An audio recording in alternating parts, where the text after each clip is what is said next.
Hi hello ಎಲ್ಲರಿಗೂ ನಮಸ್ಕಾರ. Welcome back to our YouTube channel Tejas Sahana YouTube channel.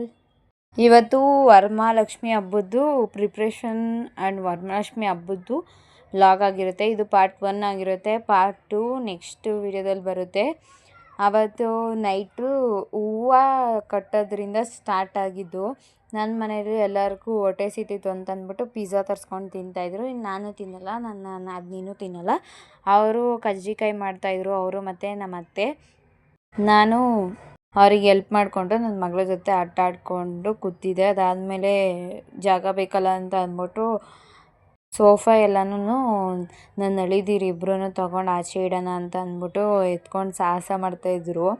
ಅದಾದಮೇಲೆ ನಾನು ನಮ್ಮ ನಾದಿನಿಯವರು ಇಬ್ಬರು ಸೇರಿಕೊಂಡು ಸೀರೆ ಉಡ್ಸೋಕ್ಕೆ ಅಂತ ಅಂದ್ಬಿಟ್ಟು ಎಲ್ಲ ರೆಡಿ ಮಾಡ್ಕೋತಾ ಇದ್ದೋ. ರೆಡಿ ಮಾಡಿಕೊಂಡು ನಮ್ಮ ಅತ್ತೆಯವರು ಅದೇನು ಅಕ್ಕಿ ಹಾಕಿ ಎಲ್ಲ ದೇವ್ರ ಕುಂಡ್ರಸೋಕ್ಕೆ ಏನೇನು ಶಾಸ್ತ್ರ ಮಾಡಬೇಕು, ಶಾಸ್ತ್ರ ಎಲ್ಲ ಅದೇನು ಪೂಜೆ ಮುಂಚೆ ಏನೇನು ಮಾಡಬೇಕು ಅದನ್ನೆಲ್ಲ ಮಾಡಿದ್ರು. ಅದಾದಮೇಲೆ ಯಾವ ಥರ ಉಡ್ಸೋದು ಅಂತ ಅಂದ್ಬಿಟ್ಟು ನೋಡ್ತಿದ್ವಿ. ನೋಡಿ ಅವತ್ತು ನೈಟ್ ಎಲ್ಲ ಸೀರೆ ಉಡಿಸಿ ಮಲಗಿ ಮಾರ್ನಿಂಗು ನಮ್ಮ ಅತ್ತೆ ಆಲ್ರೆಡಿ ನಾವೆಲ್ಲ ಎದ್ಬಿಟ್ಟು ಬರೋಷ್ಟರಲ್ಲಿ ಪೂಜೆ ಎಲ್ಲ ಮುಗಿಸಿದ್ರು. ನಮ್ಮ ಮನೆ ಲಕ್ಷ್ಮಿ ಈ ಥರ ಕಾಣ್ತಾ ಇದ್ರು. ನೋಡಿ ನಿಮ್ಮ ಮನೇಲೂ ಯಾವ ಥರ ಎಲ್ಲ ಸೆಲೆಬ್ರೇಷನ್ ಮಾಡಿದ್ರಿ ಹಬ್ಬನ ಅಂತ ಅಂದ್ಬಿಟ್ಟು ಕಮೆಂಟ್ ಮಾಡಿ ನೋಡೋಣ. ಯಾರ್ಯಾರು ಯಾವ್ಯಾವ ಥರ ಮಾಡಿದ್ದೀರಾ ಅಂತ ಅಂದ್ಬಿಟ್ಟು. ನಮ್ಮ ಮನೆ ಲಕ್ಷ್ಮಿನ ನಾವು ಈ ಥರ ರೆಡಿ ಮಾಡಿ ಈ ಥರ ಎಲ್ಲ ತಿಂಡಿಗಳು ಮಾಡಿ ಇಟ್ಟಿದ್ವಿ. ತುಂಬ ಚೆನ್ನಾಗಿ ಬಂದಿತ್ತು. ನಮ್ಮ ಅತ್ತೆನೇ ಈ ಸತಿ ಅರ್ಧಕ್ಕರ್ಧ ಎಲ್ಲನೂ ರೆಡಿ ಮಾಡಿದ್ದು.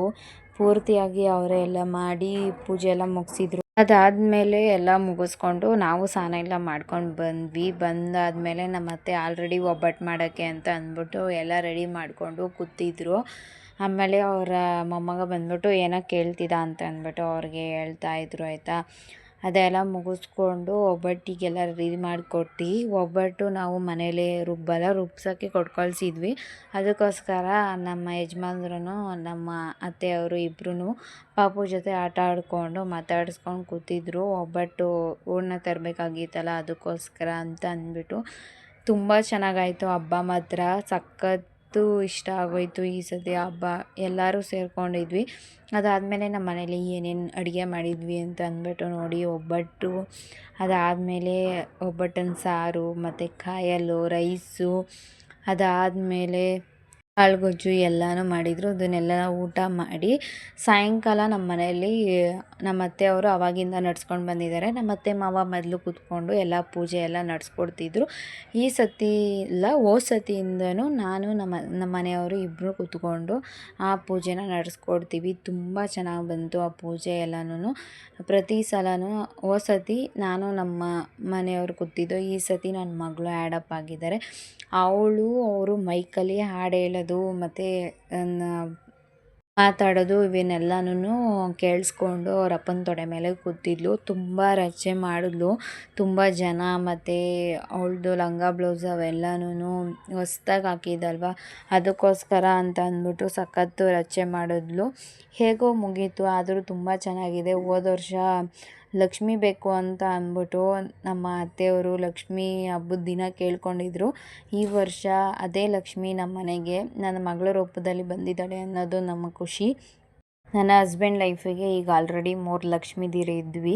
ಇನ್ನೊಂದು ಲಕ್ಷ್ಮಿ ಆ್ಯಡಪ್ ಆದರೂ ಅಷ್ಟೇ. ಜೀವನದಲ್ಲಿ ಯಾವತ್ತಿದ್ರೂ ಹೆಣ್ಮಕ್ಳು ಇರಬೇಕು ಅಂತಾರೆ. ಯಾಕೆ ಅಂತಂದರೆ ಗಂಡು ಮಕ್ಕಳು ಇವತ್ತು ಇರ್ಬೋದು, ಆದರೆ ಯಾವುದೇ ಕಾರಣಕ್ಕೂ ಒಂದೊಂದು ಸತಿ ಗಂಡು ಮಕ್ಕಳು ಆಗಲ್ಲ. ಹೆಣ್ಮಕ್ಳೇ ಕೊನೆಗಂಟ.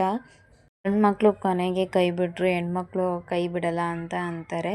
ಅದಕ್ಕೋಸ್ಕರ ಹೆಣ್ಮಕ್ಳು ಇರಲೇಬೇಕು. ನನಗಂತೂ ನನ್ನ ಮಗಳು ಹುಟ್ಟಿರೋದು ತುಂಬಾ ಖುಷಿ. ನನಗಿಂತ ನನ್ನ ಗಂಡಂಗಂತೂ ಹೆವಿ ಖುಷಿ ಅವಳು ಕಂಡ್ರೆ. ಲಕ್ಷ್ಮೀ ಸ್ವರೂಪನೇ ಅಂದ್ಕೊಳ್ಳಿ ನನ್ನ ಮಗಳನ್ನ. ತುಂಬ ಅಂದರೆ ತುಂಬ ಚೆನ್ನಾಗಿ ನಾವು ಈ ಹಬ್ಬನ ಸೆಲೆಬ್ರೇಟ್ ಮಾಡ್ತೀವಿ. ನಮ್ಮ ಅತ್ತೆಯವರು ಅದನ್ನು ತುಂಬ ಚೆನ್ನಾಗಿ ನಡೆಸ್ಕೊಂಡು ಬಂದಿದ್ದಾರೆ ಆವಾಗಿಂದನೂ. ಅದನ್ನು ನಾವು ಯಾವತ್ತೂ ಸ್ಪಾಯ್ಲ್ ಮಾಡಬಾರ್ದು. ಅವ್ರು ಹೆಂಗೆ ನಮಗೆ ಎಲ್ಲನೂ ಹೇಳ್ಕೊಟ್ಟು ಎಲ್ಲ ನಡ್ಸ್ಕೊಂಡು ಬಂದಿದ್ದಾರೆ, ಅದೇ ಥರನ ನಾವು ನಡ್ಸ್ಕೊಂಡು ಹೋಗಬೇಕು ಅಲ್ವಾ. ತುಂಬ ಅಂದರೆ ಯಾವುದೂ ಅವ್ರು ಹೇಳ್ದಂಗೆ ಕೇಳೋಕ್ಕಾಗಲ್ಲ ಅಂತ ಏನೂ ಇಲ್ಲ. ಎಲ್ಲನೂ ಅವ್ರು ನಮ್ಮ ಒಳ್ಳೇದಕ್ಕೋಸ್ಕರ ಅಂತಲೇ ಮಾಡೋದು. ಅದರಲ್ಲೂ ನಮ್ಮತ್ತೆ ನನ್ನ ಒಳ್ಳೇದಕ್ಕೋಸ್ಕರ, ನನ್ನ ಮಗ ಒಳ್ಳೇದಕ್ಕೋಸ್ಕರ, ಅವ್ರ ಮಗನ ಒಳ್ಳೇದಕ್ಕೋಸ್ಕರ ಅಂತಲೇ ಮಾಡೋದು. ನಮ್ಮತ್ತೆ ಯಾವತ್ತಿದ್ರೂ ನನ್ನ ಫ್ಯಾಮಿಲಿ, ನನ್ನಿದು, ನನ್ನ ಮನೆಯವರು, ನನ್ನ ಮಗ, ನನ್ನ ಸೊಸೆ ಅಂತ ಬದುಕ್ತಾರೆ ಹೊರತು ನಾನು ಅಂತ ಯಾವತ್ತೂ ಬದುಕಲ್ಲ. ಅದು ಅಂದರೆ ನಂಗೆ ತುಂಬ ಇಷ್ಟ. ಕೆಲವೊಬ್ಬರು ಮನೆಯಲ್ಲಿ ನಾನು ತುಂಬ ಕೇಳಿದ್ದೀನಿ, ನಮ್ಮತ್ತೆ ನಿನಗೇನು ತಲೆನೇ ಕೆಡಿಸ್ಕೊಳ್ಳಲ್ಲ, ಅವರು ಮಾಡ್ತಾರೆ ಇವರು ಮಾಡ್ತಾರೆ ಅಂತ. ಆದರೆ ನಮ್ಮ ಮನೇಲಿ ಆ ಥರ ಅಲ್ಲ. ನಮ್ಮತ್ತೆ ಫಸ್ಟ್ ಪ್ರಯಾರಿಟಿ ನಾವೇ ಆಗಿರ್ತೀವಿ. ಅದಾದಮೇಲೆ ಸೆಕೆಂಡ್ ಪ್ರಯಾರಿಟಿ ಎಲ್ಲ ಬೇರೆಯವರು. ಬೇರೆಯವರು ಅನ್ನೋದಕ್ಕಿಂತ ತುಂಬ ಹೊರಗಿನವ್ರಿಗೂ ಅವರಷ್ಟು ಇದು ಮಾಡಲ್ಲ. ಎಲ್ಲರನ್ನೂ ಕರೆದು ಊಟಕ್ಕೆ ಇಕ್ತಾರೆ. ಆದರೆ ನಮ್ಮನ್ನ ಪ್ರೀತಿ ಮಾಡೋದಷ್ಟು ಅವ್ರನ್ನ ಪ್ರೀತಿ ಮಾಡೋಕ್ಕಾಗುತ್ತಾ? ಇಲ್ಲ ಅಲ್ವಾ? ಅದೇ ಥರನೇ ನಮ್ಮ ಜೀವನದಲ್ಲಿ ಏನಿರುತ್ತೋ ಇಲ್ವೋ ಗೊತ್ತಿಲ್ಲ. ತುಂಬ ಚೆನ್ನಾಗಿ ಲೈಫ್ ಲೀಡ್ ಮಾಡೋಕ್ಕಾಗುತ್ತೋ ಇಲ್ವೋ ನಮ್ಗೆ ಗೊತ್ತಿಲ್ಲ. ನೆಮ್ಮದಿಯಾಗಿರಬೇಕು ಅನ್ನೋದು ನನ್ನಿದು. ಅದು ನನ್ನ ಮಗಳು ಬರೋದ್ಲಾಗಿ ನಾವು ಇನ್ನೂ ನೆಮ್ಮದಿಯಿಂದ ಇದ್ದೀವಿ. ಅದೇ ಥರ ಇರಲಿ ಅಂತ ಅಂದ್ಬಿಟ್ಟು ಆ ದೇವ್ರ ಹತ್ರ ಕೇಳ್ಕೊತೀನಿ ಅಷ್ಟೇ. ಈ ಸತಿ ಲಕ್ಷ್ಮಿ ಬಂದು ನಮ್ಮ ಮನೆಗೆ ಒಂದು ಕಳೆನೇ ತಂದು ಕೊಟ್ಟಿದ್ದಾರೆ. ಈ ಸತಿ ನನ್ನ ಮಗಳು ಎಲ್ಲ ಒಂದೇ ತವೆ ಮಲಗಿ ಆಟ ಆಡ್ಕೊಂಡಿದ್ಲು. ನೆಕ್ಸ್ಟ್ ಸತಿಗೆಲ್ಲ ಎದ್ದು ಎಳಿತಾಳೋ ಏನು ಮಾಡ್ತಾಳೋ ಗೊತ್ತಿಲ್ಲ. ಅದಾದಮೇಲೆ ಒಂದು ಹೇಳಬೇಕು, ನಮ್ಮ ಮನೇಲಿ ಎಲ್ಲ ಕೈಗೆ ಬೇರೆಯವರಿಂದ ಅಂದರೆ ದೊಡ್ಡವರಿಂದ ಎಕ್ಸ್ಚೇಂಜ್ ಮಾಡಿಕೊಂಡು ಕೈಗೆ ದಾರ ಕಟ್ಟಿಸ್ಕೊಳ್ಳೋದು ಆ ಥರ ಮಾಡ್ತಾರೆ. ನಮ್ಮ ಮನೇಲಿ ಆ ಥರ ಅಲ್ಲ. ಎಲ್ಲ ಅವ್ರು ಬಂದು ನಮಗೆ ಪೂಜೆ ಎಲ್ಲ ಮಾಡಿಸಿ ನಮ್ಮ ಹಸ್ಬೆಂಡ್ ಕೈಲಿ ಎಲ್ಲ ಕಂಕಣ ಕಟ್ಟಿಸ್ತಾರೆ. ತುಂಬ ಚೆನ್ನಾಗಿ ನಡೆಸ್ಕೊಡ್ತಾರೆ ಇವರು ನಮ್ಮ ಮನೇಲಿ.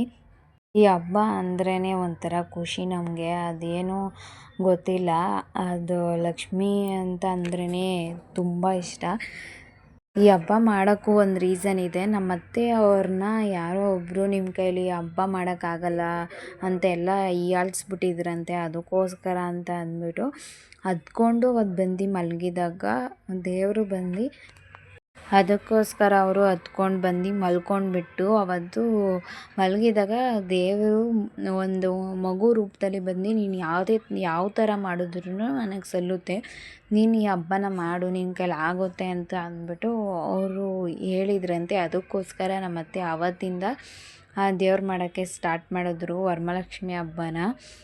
ಫಸ್ಟು ಅವರು ಒಂದು 10 ವರ್ಷದೊಳಗಡೆ ಮಗುಗೆ ಕುಂಕುಮ ಕೊಟ್ಟು ಅವ್ರ ಹತ್ರ ಆಶೀರ್ವಾದ ತೊಗೊಂಡು ಆಮೇಲೆ 9 ಜನ ಮುತ್ತೈದೆಯರನ್ನ ಸಾಯಂಕಾಲ ಮೇಲೆ ಕರೆಸಿ ಅವ್ರಿಗೆ ಎಲ್ಲ ಮಡ್ಲಕ್ಕಿ ತುಂಬಿ ಆಶೀರ್ವಾದ ತೊಗೋತಾರೆ. ಅದನ್ನು ಕ್ಯಾಪ್ಚರ್ ಮಾಡ್ಕೊಳ್ಬೇಕು ಅಂತ ಅಂದ್ಕೊಂಡೆ, ಅದನ್ನು ಕ್ಯಾಪ್ಚರ್ ಮಾಡ್ಕೊಳಕ್ಕಾಗಲಿಲ್ಲ. ನನ್ನ ಮಗಳು ಅಳೋದ್ರಿಂದ ಅವಳನ್ನ ಮೇಂಟೈನ್ ಮಾಡೋದೇ ಆಗ್ಬಿಡ್ತು, ಕ್ಯಾಪ್ಚರ್ ಮಾಡ್ಕೊಳಕ್ಕಾಗಲಿಲ್ಲ. ನೆಕ್ಸ್ಟು ಹಬ್ಬದಲ್ಲಿ ಪಕ್ಕ ತೋರಿಸ್ತೀನಿ ಅವರು ಯಾವ ಥರ ಎಲ್ಲ ಮಾಡ್ತಾರೆ ಅಂತ ಅಂದ್ಬಿಟ್ಟು. ಯಾರೋ ಒಬ್ಬರು ಅವತ್ತು ಹೀಯಾಳಿಸಿದ್ರು, ನಿನ್ನ ಕೈಲಿ ಏನೂ ಮಾಡೋಕ್ಕಾಗಲ್ಲ ಅಂತ. ಅದನ್ನು ನಮ್ಮ ಅತ್ತೆ ನನ್ನ ಕೈಲೂ ಮಾಡೋಕ್ಕಾಗುತ್ತೆ ಅಂತ ಅಂದ್ಬಿಟ್ಟು ಪ್ರೂವ್ ಮಾಡಿದ್ದಾರೆ. ಅದನ್ನು ನಾನೇ ಯಾವತ್ತೂ ಬಿಡೋಲ್ಲ, ಅದನ್ನು ಯಾವತ್ತಿದ್ರೂ ಮುಂದುವರ್ಸ್ಕೊಂಡು ಹೋಗೇ ಹೋಗ್ತೀನಿ.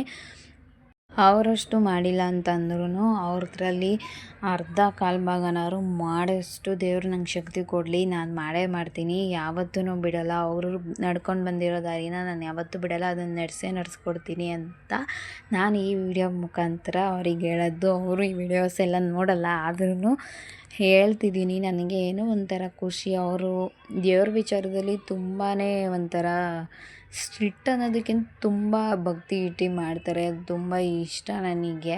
ಅದು ಎಲ್ಲರಿಗೂ ಆ ಥರ ಬರಲ್ಲ, ಎಲ್ಲರಿಗೂ ಆ ಥರ ಮಾಡೋಕ್ಕೆ ಸಾಧ್ಯವೂ ಇಲ್ಲ. ಅವರು ತುಂಬ ಚೆನ್ನಾಗಿ ಮಾಡ್ತಾರೆ ಅದನ್ನೆಲ್ಲನೂ. ಮತ್ತು ನೀವೆಲ್ಲ ಹೇಗೆ ಮಾಡಿದ್ರಿ ವರಮಹಾಲಕ್ಷ್ಮಿ ಹಬ್ಬನ ಅಂತ ಅಂದ್ಬಿಟ್ಟು ಪ್ಲೀಸ್ ನನ್ನ ಜೊತೆ ಶೇರ್ ಮಾಡ್ಕೊಳ್ಳಿ, ಕಮೆಂಟ್ ಮಾಡಿ. ನನಗೂ ಗೊತ್ತಾಗತ್ತೆ ಯಾವ ಥರ ಮಾಡ್ತಾರೆ, ಯಾರ ಮನೇಲಿ ಯಾರ್ಯಾರ ಥರ ಮಾಡ್ತಾರೆ, ನಾವು ಯಾವ ಥರ ನೆಕ್ಸ್ಟು ಮಾಡ್ಬೋದು ಅಂತ ಅಂದ್ಬಿಟ್ಟು. ಇಷ್ಟ ಆಗಿತ್ತು ಇವತ್ತಿನ ವ್ಲಾಗು. ಇದು ಪಾರ್ಟ್ 2 ವಿಡಿಯೋನೂ ಬರುತ್ತೆ. ಇನ್ನೂ ತುಂಬ ಪೂಜೆದು ಎಲ್ಲನೂ ಮಾಡಿದ್ದಾರೆ. ನೆಕ್ಸ್ಟ್ ವಿಡಿಯೋದಲ್ಲಿ ಇದನ್ನು ಶೇರ್ ಮಾಡ್ಕೋತೀನಿ. ನಮ್ಮ ವಿಡಿಯೋ ಇಷ್ಟ ಆದರೆ subscribe my channel. Thank you so much for watching. Next ವಿಡಿಯೋದಲ್ಲಿ ಸಿಗ್ತೀನಿ.